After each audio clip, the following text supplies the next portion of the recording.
მოგესალმებით ეთერშია დასუსტივი საინფორმაციო გამოშვება დღის მთავარ სიახლეებს მარიამ ელიევა გაგაცნობთ. საქართველოს ადვოკატთა ასოციაციის თავმჯდომარე დავით ასათიანი საქართველოს პრემიერ-მინისტრი ირაკლი კობახიძეს შეხვდა. ინფორმაციას ადვოკატთა ასოციაცია ავრცელებს. მათი ინფორმაციით შეხვედრის თემა ადვოკატთა პროფესიის დაცვის შესახებ კონვენცია იყო, რომელიც ევროპის საბჭოს მინისტრთა კომიტეტმა ახლახან დაამტკიცა. დავით ასათიანი პრემიერ-მინისტრ კონვენციის მნიშვნელობაზე ესაუბრა და აღნიშნა, რომ ეს არის პირველი და ისტორიული დოკუმენტი ევროპის მასშტაბით ადვოკატთა უფლებების გაძლიერებისა და მათი საქმიანობის თავისუფლების გარანტიების მიმართულებით. მათივე ცნობით ადვოკატთა პროფესიის დაცვის შესახებ კონვენციის ტექსტი ევროპის საბჭოს მინისტრთა კომიტეტმა 12 მარტს დაამტკიცა. შეთანხმება, რომელიც ადვოკატთა უფლებების გაძლიერებასა და მათი საქმიანობის თავისუფლების გარანტიებს ითვალისწინებს, უპრეცედენტოა და ადვოკატთა პროფესიული დამოუკიდებლობის განმტკიცების კუთხით უმნიშვნელოვანეს საერთაშორისო ინსტრუმენტს წარმოადგენს. დროებით კომისიას ვქმნით უფრო მარტივს გასაგებს და მოქნილს. იქნება შესაძლებლობა, რომ მან მუდმივ მოქმედი საბჭოებისთვის თემატიკა ჩაანაცვლოს. ამის შესახებ პარლამენტის თავმჯდომარე შალვა პაპუაშვილმა პარლამენტის რეგლამენტში ცვლილებებზე საუბრისას ჟურნალისტებს განუცხადა. როგორც პაპუაშვილი აცხადებს, აღნიშნული ინსტრუმენტი ძველი რეგლამენტით ფაქტობრივად არ გამოიყენებოდა. პაპუაშვილის თქმით, ახალი რეგლამენტით გაუქმდება მუდმივ მოქმედი საბჭოები. ამიტომ დროებით კომისიას ვქმნით უფრო მარტივს გასაგებს და მოქნილს. უპირატესობა ისაა, რომ როგორც საგამოძიებო კომისია, დროებითი კომისია პარიტეტის პრინციპით იქნება, ანუ ნახევარ-ნახევარზე არის უმრავლესობა და ოპოზიცია. შესაბამისად, ეს იძლევა საშუალებას ასეთი სახის კომისიაში უფრო კონსენსუსზე ორიენტირებული მუშაობა იყოს. იქნება შესაძლებლობა, რომ მან მუდმივ მოქმედი საბჭოებისთვის თემატიკა ჩაანაცვლოს, განაცხადა პაპუაშვილმა. საპარლამენტო უმრავლესობამ საქართველოს პარლამენტის ახალი რეგლამენტი დავაინიცირეთ. ახალი პროექტით სხვადასხვა ანგარიშვალდებული პირების ინტერპელაციების რაოდენობა ორმაგდება. აქედან გამომდინარე კი თავის დანიშნულებას კარგავს მინისტრის საათი. ამის შესახებ საქართველოს პარლამენტის თავმჯდომარე შალვა პაპუაშვილმა განაცხადა, როგორც მან აღნიშნა, პროექტი განსახილველად ბიუროზე შემდეგ კვირაში გავა. მისივე განცხადებით, ახალი რეგლამენტის პროექტით აღმოიფხვრება ყველა ორაზროვნება, რაც პროცედურებშია და ასე შემდეგ. პაპუაშვილის თქმით, ახალი რეგლამენტის მიღება მაისის ბოლოსთვისაა დაგეგმილი, რომელიც ძალაში 1 ივლისიდან შევა. სალომე ზურაბიშვილი არის ოპოზიციის ლიდერი, რაც ოპოზიციაა ის ლიდერი. ამის შესახებ პარლამენტის თავმჯდომარე შალვა პაპუაშვილმა ჟურნალისტებთან განაცხადა. მისი თქმით, რასაც ხედავთ სალომე ზურაბიშვილში, ესაა ზუსტად ოპოზიციის სარკე. თქვენ მკითხეთ, რატომ არ არის სალომე ზურაბიშვილი ოპოზიციის ლიდერი? ზურაბიშვილი არის ოპოზიციის ლიდერი, რაც ოპოზიციაა ის ლიდერია. რასაც ხედავთ სალომე ზურაბიშვილში, ესაა ზუსტად ოპოზიციის სარკე, განაცხადა პაპუაშვილმა. სალომე ზურაბიშვილის როლი ოპოზიციაში არის ის, რომ საზოგადოებას დაანახოს, რა არის ოპოზიცია. მისი სახით ჩვენ გვაქვს ოპოზიციის სარკე ყველაფერში, როგორც მისი რიტორიკით, ისე მისი ქვეყნის მიმართ მტრობით და ტყუილებით, განაცხადა პაპუაშვილმა. მივიღე გადაწყვეტილება აჭარის ავტონომიური რესპუბლიკის მთავრობის თავმჯდომარის თანამდებობის დატოვების შესახებ. ამის შესახებ აჭარის ავტონომიური რესპუბლიკის მთავრობის თავმჯდომარე თორნიკე რიჟბაძე სოციალურ ქსელში წერს. მე 7 წელია ვიკავებ აღნიშნულ პოზიციას. დროა სიახლის და მინდა წარმატება ვუსურვო მომავალ თავმჯდომარეს. მინდა მადლობა გადავუხადო ქართული ოცნების დამფუძნებელ ბიძინა ივანიშვილს შესაძლებლობისთვის, რომ მემსახურა ჩემი კუთხისთვის. მადლობა მინდა გადავუხადო საქართველოს პრემიერ-მინისტრ ირაკლი კობახიძეს, საქართველოს პრეზიდენტ მიხეილ ყაველაშვილს მთავრობის თავმჯდომარეობის პერიოდში გაწეული მხარდაჭერისთვის. მადლობა თითოეულ თანამშრომელს, პარტიის წევრებს, გუნდის, განსაკუთრებული მადლობა აჭარის მოსახლეობას გამოცხადებული ნდობისთვის. ვრჩები ქართული ოცნების ერთგულ ჯარისკაცად და დარწმუნებული ვარ, არაერთი დიდი გამარჯვება გველის წინ. ნათქვამია განცხადებაში, რომელიც მან სოციალურ ქსელში გაავრცელა. პარტიას გირჩი მეტი თავისუფლება ბადრი გრიგალაშვილიც სტოვებს. გრიგალაშვილიც მისი თანაგუნდელების ცოტნე კობერიძისა და ბორის ჩელეყურუას მსგავსად, რომელთაც პარტია დატოვეს ცვლილებების საჭიროებაზე საუბრობს. მისი თქმით, პარტია სტოვებს, რადგან არსებული ფორმით და შინაარსით პოლიტიკაში ყოფნის აზრს ვეღარ ხედავს. ამასთან გრიგალაშვილის აზრით, ზოგადად რაც ახლა ოპოზიციაში ხდება, ეს გზა არსად მიდის და ამისთვის თვალის გასწორება არავის უნდა.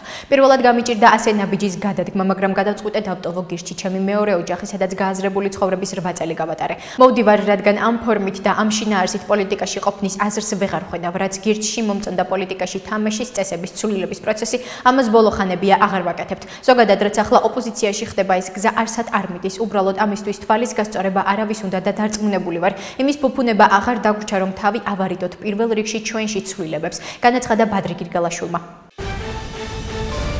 სახალხო დამცველი ლევან იოსელიანი პენიტენციური სამსახურის არასრულწლოვანთა სარეაბილიტაციო დაწესებულებაში იმყოფებოდა. ამის შესახებ ინფორმაციას სახალხო დამცველის აპარატი ავრცელებს.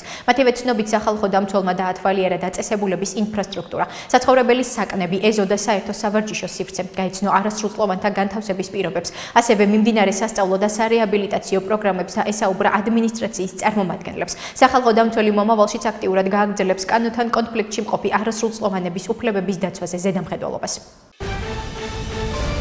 უკრაინის მოქალაქეებს საქართველოში უვიზოდ ყოფნა 3 წლის ნაცვლად 1 წლით შეეძლებათ. შესაბამისი დადგენილება პრემიერ-მინისტრმა ირაკლი კობახიძემ გამოსცა. უკრაინის მოქალაქეებს აქვთ საქართველოში უვიზოდ შემოსვლისა და სრული 1 წლის ვადით ყოფნის უფლება. უკრაინის იმ მოქალაქეებს, რომლებიც 2025 წლის 24 თებერვლამდე შემოვიდნენ და იმყოფებოდნენ საქართველოში ყოფნის უფლება გაუგრძელდათ 2026 წლის 24 თებერვლამდე. აღნიშნულია დადგენილებაში. ცნობისთვის 2024 წლის 23 აპრილს პრემიერ-მინისტრის დადგენილების მიხედვით უკრაინის მოქალაქეებისთვის საქართველოში უვიზოდ შემოსვლის და ყოფნის ვადების 3 წლამდე გაიზარდა. რუსეთის მიერ უკრაინაში ომის დაწყებამდე უკრაინელებს საქართველოში უვიზოდ ყოფნა 1 წლის ვადით შეეძლოთ. პარლამენტმა სახელმწიფო უსაფრთხოების სამსახურის უფროსის თანამდებობაზე ანრი ოხანაშვილის კანდიდატურას მხარი დაუჭირა. პარლამენტმა პლენარულ სხდომაზე გადაწყვეტილება 79 ხმით მიიღო. ოხანაშვილმა სუსის უფროსის პოსტზე გრიგოლ ლილუაშვილი ჩაანაცვლა. პარლამენტმა სახელმწიფო უსაფრთხოების სამსახურის უფროსი მთავრობის წარდგინებით 6 წლის ვადით აირჩია. ირაკლი კობახიძემ საკადრო გადაწყვეტილებების თაობაზე გააკეთა განცხადება, რითაც ცნობილი გახდა, რომ გრიგოლ ლილუაშვილმა სახელმწიფო უსაფრთხოების სამსახურის ხელმძღვანელის თანამდებობა დატოვა. სუსის უფროსის პოსტზე კი კობახიძემ ანრი ოხანაშვილი წარადგინა.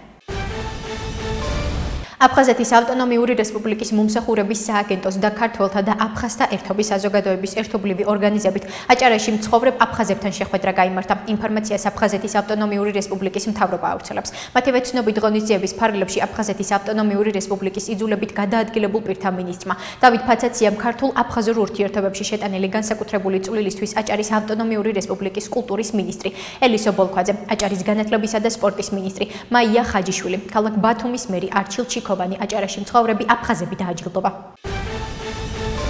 ახლა კი გაგაცნობთ უცხოეთის სიახლეებს. რუსეთმა უკრაინას სხვადასხვა ტიპის 78 დრონით შეუტია. საჰაერო თავდაცვამ 42 მათგანი ჩამოაგდო, 22-მა კი სამიზნემდე ვერ მიაღწია.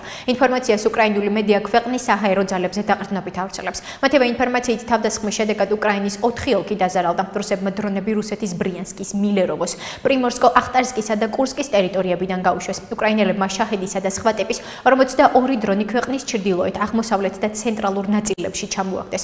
რუსეთის თავდასხმის შედეგად დაზარალდა ხარკოვის, დნეპროპეტროვსკის, კიევისა და ზაპოროჟიეს ოლქები. უკრაინული მედიის ცნობით ხარკოვში რუსეთის თავდასხმის შედეგად დაღუპულთა რაოდენობა 5-მდე გაიზარდა. დაშავებულია 30-ზე მეტი ადამიანი. პრეზიდენტ ტრამპის ადმინისტრაციამ უზარმაზარ პროგრესს მიაღწია. ამის შესახებ რუსეთის პირდაპირ ინვესტიციების ფონდის ხელმძღვანელმა, რუსეთის პრეზიდენტის სპეციალურმა წარმომადგენელმა უცხო ქვეყნებთან ეკონომიკური თანამშრომლობის საკითხებში კირილ დმიტრიევმა Fox News-თან ინტერვიუში განაცხადა, როდესაც უპასუხა შეკითხვას, როგორ შეაფასებს რუსეთსა და აშშ-ის შორის მიმდინარე მოლაპარაკებებს. მისი თქმით, ბაიდენის ადმინისტრაციის დროს ბოლო 3 წლის განმავლობაში რუსეთთან დიალოგი და რუსული პოზიციის გაგების მცდელობა არ ყოფილა. შეკითხვაზე არის თუ არა სანქციების მოხსნა ცეცხლის შეწყვეტის მოლაპარაკების პირობების ნაწილი დმიტრიევმა უპასუხა, რომ რუსეთი არ ითხოვს სანქციების მოხსნას, რადგან სანქციები რუსეთზე მეტად ევროპასა და ამერიკის შეერთებულ შტატებს აზარალებს. სამხრეთ კორეის პრეზიდენტი იუნ სუკ იოლი თანამდებობიდან გაათავისუფლეს მას შემდეგ, რაც საკონსტიტუციო სასამართლომ იმპიჩმენტის შესახებ პარლამენტის შუამდგომლობა დააკმაყოფილა. ინფორმაციას როიტერსი ავრცელებს.